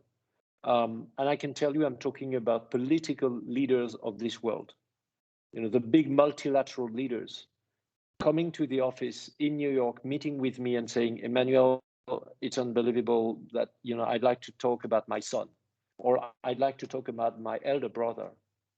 Simply because that day I decided to be true. And the fact that I took this risk allowed a space where people would feel safe, and not only they would feel safe, but they were, their hormones, maybe, I don't know, or their spirituality, or who they were as human beings, were just sucking them into connecting with me on that level, not the business kind of level or the policy kind of level that we were going to discuss. But the first thing was this meeting of people that had this incredible experience with a very dear, close, person that was different. So what I'm saying here is that probably the best way to try and accelerate, etc., is for you to be really true to who you are and be ready to share that, because there is somebody else here sitting behind their desk or their tie or whatever. They are a human being like you, and they don't dare expressing that. But if you offer this, then it can create things that even if you think they sit on the wrong side, you are ultimately on the same side. Very profound. Thank you very much, Emmanuel and Tim, for those very inspiring pieces of speeches every time you answer a question. I've seen that there is a hand raised. Marcelo, I've seen you. I just wanted to go into some of the questions that are in the chat. One of them that I would like to pin out is a little bit less into the individualistic and personal and spiritual aspect of this change that we need, and more back to the balance between the planetary boundaries and the basic needs that everyone needs to have on the planet. So the question was from Pierre Motet. He asked, how do we do with the 2 billion people who are under the basic living standards if we are already out of some of the planetary boundaries? How do we cope with this? And does that mean that how can we think about growth and degrowth in that current reality? I don't know if I can start very briefly. Yeah. You can use it's a very difficult and an important question indeed. I think to be realistic about it, we can use the carbon limits, planetary limits. These 2 billion people, new people, they are going to be in Africa, sub-Saharan, mostly, Nigeria particularly, and the Indian subcontinent, India, Bangladesh, and Pakistan. Most of them, not most, but a good deal of them are going to be rural inhabitants. So it's really about finding ways of ensuring that there is a sustainable farming, family system farming, women-driven farming in sub-Saharan Africa and the Indian subcontinents. Fundamental to the food delivery that can be brought to these additional 2 billion people. We're talking about 600 million new people in rural areas, not urban, rural. By doing this, we know now that there are techniques that are carbon setting in the soil that need to be implemented there at the local level under governance of those farmers. And it will be a significant part of the agenda because agriculture today is anywhere between 30 and 60% of the GDP of many of these countries. So that's the first thing. The second is African people live with about 2 tons of carbon per year and per habitant on average, except South Africa, which because of coal is more like 10 or 15 now. But us in Europe, we are about 10 to 15 tons of carbon per habitant. So it's very clear that if we want those 2 new billion people in India and Africa to get the necessary that they need to certainly to come from the 2.5 to maybe 4 or 5, and making sure then that by doing this, they can probably, if we share with them the technology that we have, we can probably do this without them getting above the 5. And so it means that just to stay where we are, not even going down, we need to very significantly reduce in Europe. There is absolutely no doubt. But in 10 years from now, Europe will be older than it is today. China will be much older than it is today. Already in China, the birth rates are declining very fast. And so we need to adjust the way we live. For instance, my calorie intake when I'm 55 is much lower than when it was 25. Yet the WHO is still using an average, and we in the consumer goods industry and in the food business, we continue to use daily recommended allowances that are on the basis of 2,000 calories. And that doesn't make any sense, but that's what we do. So we need to adjust. I'm probably on 1.2, 1.3 maybe now. So we really need to make sure that everything that Tim has shared, we do it in Europe just to start with. And the US, they will need to find their pathways. But there is no other way to indeed make sure that these new people on the planet find their own space and live with some prosperity. And when you look at the level of that's Richard Layard, the economist, the British economist that has this theory of happiness and how it is decorrelated with GDP levels at some point in time. So somewhere in the curve, they will be there. You don't need to be in the long curve because Mexican and Indonesian people, they are as happy as French people. Tim, do you want to add a comment on this? No, that was great. I kind of agree with Emmanuel there, and interesting that you stopped on that point, because that's one of the graphs that I had in my slide pack to show was actually the graph of how not just happiness but life expectancy, lots of health outcomes operates, and it operates in a very specific way that in low-income countries your measure of prosperity increases monthly as you increase income, and then it reaches a kind of point where the curve just flattens and sometimes even goes down the hill, so that you get this strange phenomenon that life expectancy, that the infant mortality is better in countries like Chile, Costa Rica, Cuba is in the US and Ireland, even though those countries are much poorer.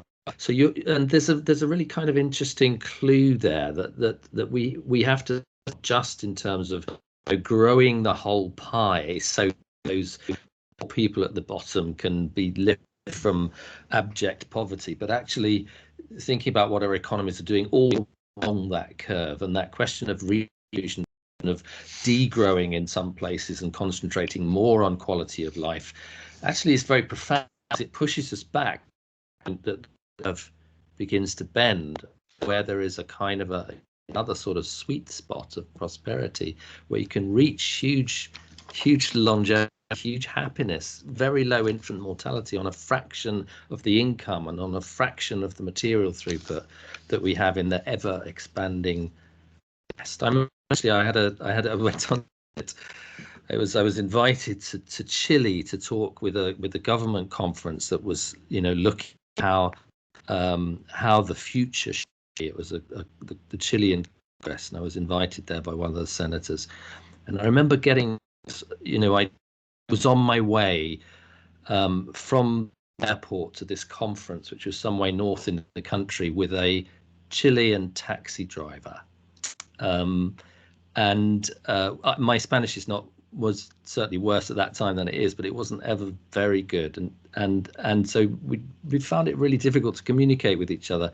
And then, wonders of modern technology, I had a phone call from the care home where my mother was being looked after in Devon, and had to and this was a kind of ongoing saga at the time, and I was trying to deal with it. And suddenly when the call finished and I began to talk about my mother, mi madre, there was opened up a conversation between us where we began to compare the lifestyles of our two mothers, one of whom was Chilean, lived in a rural and had exactly the same age, and actually a higher life expectancy than my mother in a highly developed country, who was living in a care home that was about, actually very shortly before, unfortunately, she was no longer with us. So there was a kind of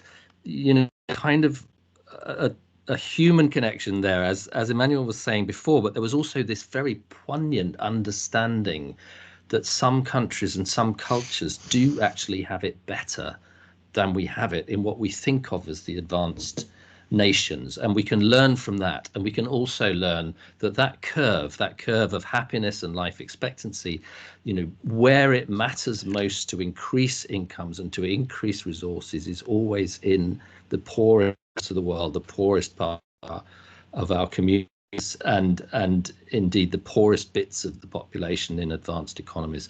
That's an insight, fundamental, particularly if you know what you can't do is make everybody richer, even the very richest in society, without trashing the planet. It has to be about distribution of the goods that allow us to thrive.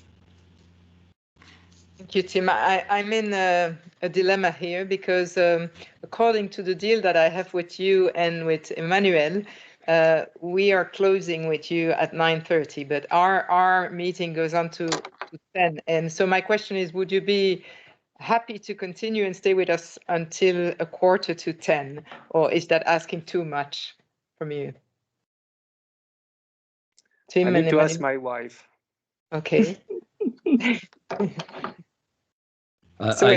I can stay a little bit longer. Yeah, 9:45 sounds like a good compromise to me. Great. And I will clear that with my partner later. Okay, so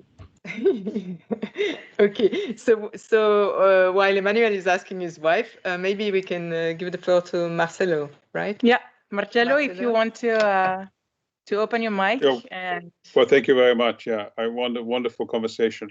I have two quick questions. One is the issue of materialism and consumption. It seems to me that we haven't really discussed how addicted we have become to consumption. So what do we do about that? And the second is about the concentration of power, and to what extent, as companies become so huge and dominant around the world, and also investment funds and tech companies, look at what happens in Silicon Valley, that some of the issues that we discussed are connected with that concentration of power. So what do we do about that? So I'm just thinking about these two things. If anyone wants to have a go at it, thank you. Emmanuel, I don't know if your wife agreed with you staying with us for another quarter. Well, I would be very bad speaking about concentration of power. My wife said yes, so she has the power. Maybe I'll leave it to Tim to start with. Yeah, thank you for that question. I mean, there were two questions there, and they're both horrendously difficult. It seems on the question one, it seems to me, Marcello, that consumerism, and I think my starting point on this, and it does go back to a point that Emmanuel made, that we have to kind of have an understanding for ourselves, almost a kindness to ourselves and a kindness to our trend towards consumerism. This kind of trend, and I've sort of said it in other places, that kind of spend money on that we don't have, on things we don't need, to persuade people we don't care about us to love us. And it's actually the point about that is that consumerism fulfills a hugely social function in our lives. It gives us kind of connection. It talks about, if you think about Christmas, for example, which you could think about as a feast of materialism, but actually it's built around gift giving. It's built around our concern and our care for other people and wanting to share that. So that consumerism is playing for us social roles that are incredibly important. It's even giving us a kind of sense of meaning and purpose and promise in life. Things will be brighter and shinier in my future, and it will be even better for my kids because of all this stuff that they can have access to, and it'll just go on getting better and brighter. And so it has replaced for us some of the critical elements of hope and social progress that are absolutely fundamental to us. And I've made the argument in the past, and I think it has some sort of grounds, that actually consumerism in that sense operates for us as a kind of religion. It operates to give us kind of consolation for our losses, a sense of where we're going in the future, the compensation for injustices. All of these things we've handed over to consumerism. So for me, the starting point is to kind of, normalize that in a way, although there are social injustices within it, but actually to recognize that those functions have gone missing in society. And they went missing, in a very simple way, I suppose, with the secularization of society, the demise of the place of religion in society, all the kind of consolation religious thought was supposed to bring to us, at a certain point became undermined, and undermined in a way that left us for a while without anything to build a sense of hope out of. The nihilism of the beginning of the 20th century and the First World War followed that were a place actually where we desperately needed to create hope and a sense for the future. And we did that partly, I would argue, through consumerism. So, and this is where it's really important, not to demonize it, but to recognize what it is about consumerism that makes it so addictive to us. And it is partly these functions that deliver promise and hope. And if we want to wean ourselves off it, then we find the functions that deliver that promise of social progress and hope in ways that are less materialistic. And so that's, it kind of motivates me, if you like, for that sort of search of different satisfactions which are better, more fulfilling than consumerism, because that's the way that we wean ourselves off something which has become so dysfunctional and never really could possibly do that job of connecting with the people that we love and giving us a sense of social and giving us a relationship to the future and a sense of hope in the first place. It was always just, in fact, consumerism trades off anxiety. It doesn't trade off happiness. It trades off the fact that every purchase will be dissatisfied with as soon as we've bought it, because that's what we need to keep the system going. So the idea that consumerism can lead to happiness is flawed from the start. And that to me is, that's the promising starting point for thinking about a kind of better offering. We talked a little bit about the power question, so I won't. I mean, to me, and I have kind of written about this a little bit. It is a lot of that is this question of what kind of power we're talking about, and Emmanuel's point also about the unhappiness of power of a certain kind is a really important one. That there are forms of power, and they are, interestingly, they are more spoken about by wisdom traditions and religions and meditative and contemplative practices. There are forms of power which are very, very different and offer again a kind of antithesis, a way of weaning ourselves off the destructiveness of a kind of worldly power built on craving and celebrity and fame and in fact on force, ultimately against our fellow human beings. And those are the creative places, it seems to me, to think about your two challenges, but they are the very important challenges. Thank you, Tim. Emmanuel, you want to come in on that one? Otherwise, I have a really interesting... Maybe very quickly. Yeah, very quickly, I'd say that I think what might change consumption is the question of price, because the day we put the right price, including the externalities, the right metrics, the B Corp logo on products or not, there will be incentives, whether by the status, which is related to understanding what is truly this brand and what it means, or the price, because it's got its carbon footprint in it, or its fair trade kind of approach, etc., which will allow people to choose. Today, they are not allowed to choose because they don't have the metrics.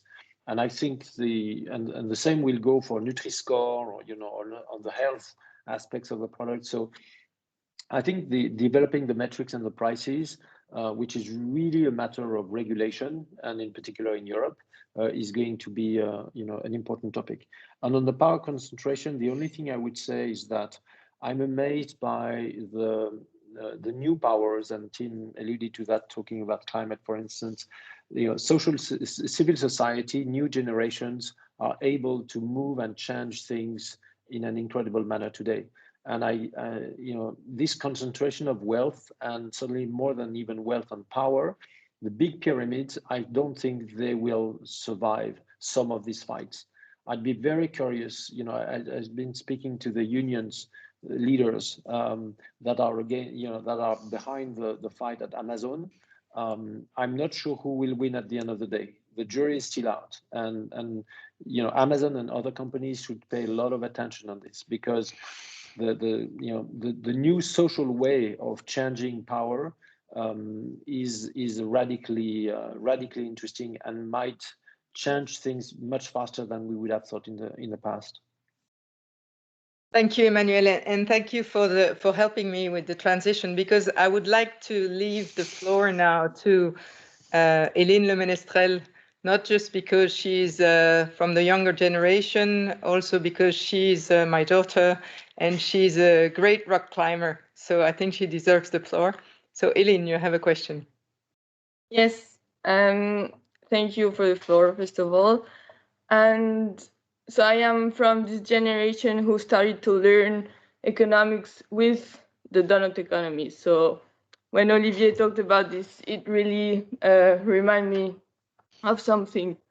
And both Emmanuel and Tim have talked about different kinds of political or systemic measures of new investments that would support change. But my question is, while this change is not made, how can the business sector be a pioneer? How can business sector push the drastic shift? Because when you're 23 years old, you cannot accept to think that, okay, my generation is gonna make the drastic shift. This doesn't work. It's like, no, this means I need to do it now, or my business, or everyone's business. And when I put myself in the shoes of the CEOs that are listening tonight, I wonder if all of you decide to really take this huge jump towards a sustainable economy. And I'm not talking about baby steps anymore. I'm talking about really using all these deep philosophical approaches that we've talked about to really change everything completely. What would make these businesses survive? Because there is still so much energy going in the other direction. And what would be the things that would allow you to survive if all of you decide tonight to change? And this is a question for Emmanuel and Tim, because I think if I was a CEO, my fear would be, how can I change and survive at the same time? Well, maybe I can start because it's interesting. Thank you, Elena, for your question. I was on the national radio. I think that was France Inter in November. We had to announce a big adaptation plan post-COVID to go local, which I think is absolutely needed. And unfortunately, out of 100,000 employees, it meant probably about 1,500 would lose their jobs around the world. And at the end of the interview in the morning, she said, are you afraid to lose your job? And I said, no, losing my job is not a fear I have. My fear is not to do my job properly. And 6 months later, here I am. I don't have a job anymore, not this job anymore. But I wasn't afraid. And I think that's one of the first things, which is that, is it worth being a CEO of a company that doesn't change the world? Why would I accept to be that CEO? And that's a question for all of us, I think. I mean, if we want. So that's really for me the first aspect is how much risk are we prepared to take? The second is a company is a collective. The CEO is just one person. And the CEO has a board, has shareholders, but also it has employees. And I can tell you that a team, employees, etc., it takes time. As much as it takes time when we spoke about these people that have so much power and that would be against the changes, there are so many things in ourselves, in myself also, that do not accept that change. And so what I'm trying to say here is that turning very, very large companies takes a lot of time. So that's why it's urgent. That's why it is urgent. That's why we have made conscious commitments for 2030, because to get, for instance, all Danone yogurts out of polystyrene is going to take 5 years. We made that commitment, and we decided to commit last year 2 billion euro of climate acceleration plan. Maybe I was 1 year too early, but that's what we did. That's probably what I would say, is I think we absolutely have steps. They may look like baby steps because turning very big boats takes time. And I would echo what was said before, but I think by Olivier, not only business can be a force for good. I think it has got to be the main force for good. Because the only way otherwise is that government take taxes and they correct what we do wrongly. Or some of us who get rich through business are creating foundations that are trying to address then the issues that we created through our business. We don't have time anymore for that. So the huge step is for business to consider today that we are the main source of the solution. We really are. So it's up to each of us to feel aware of this. Tim. Thank you, Elena, for your question. I think I would echo what Emmanuel has said, and suppose I would add to it, because in a way, one of the things that's been most extraordinary for me in the journey of my own thinking and teaching and research has been this kind of contact with generation of students who will further in this area than I ever will, or any existing will. And so, to me, that's enormous hope, and they will do it in all sorts of ways. So my very first PhD student, for example, now run sustainable future funds, which are a kind of ethical investment fund that provide pensions and life insurance for people and livelihoods for people in ways that are already changing that system from the inside, and that they do work in kind of big corporations and big places. And so that ability of almost to send original into the world of business and to create that change in an accidental. I mean, I have to say I didn't conceive it when I started out there, but it has been a sort of accidental kind of bonus. But in some ways, even more exciting to me is the creativity that generations of young people have shown in move boundaries, what an enterprise is, what a business is, how it operates, how it treats the question of profit, how it is its purposes, and seeing that kind of enormous creativity that they bring to that task, areas that they're very passionate about. And increasingly, actually, as I see my cohorts go out into the world, they are inspired by visions of B Corps and social enterprises and environmental enterprises. They're inspired by the idea of using profit for the social good. They're really motivated in a way, you know, that I think is its own force for change in a way that was totally unpredictable in some sense. And Emmanuel was making the point earlier about the rise of B Corps as a model for doing business is something that is very attractive, particularly to young people who have this kind of strong motive to be doing good, to be forces for change, to be agents of change, rather than simply to pursue sort of very narrow profit goal that we thought business to be and we thought enterprise had to be, and we were told that was what it should be.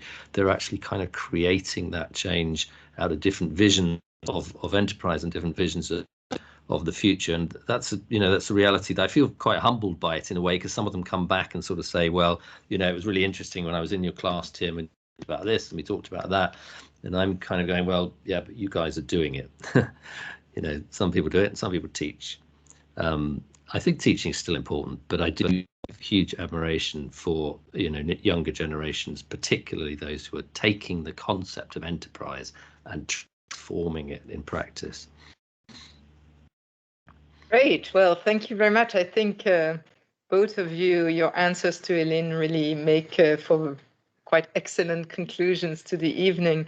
And at this stage, unless one of you, Emmanuel or Tim, still want to share one last word, what remains to be done with you is to thank you really very, very much on behalf of everyone. I saw a lot of positive enthusiastic comments on the chat. I myself enjoyed the conversation very much. And I would like just to tell you that one thing we will do is ensure that you get some Belgian chocolates, or alternatively, as Tim requested, maybe a climbing session, which Eileen and I are happy to organize. Anybody else in the room, people like Thomas or Luc, you're welcome to join. One final thing, we will share with you, Tim and Emmanuel, all the questions and discussions in the chat for if you're interested. So we'll stay in touch. So I think we could all switch on our mics and clap and say goodbye, and then we will continue with the group for 15 minutes. So thank you very much, and bye-bye.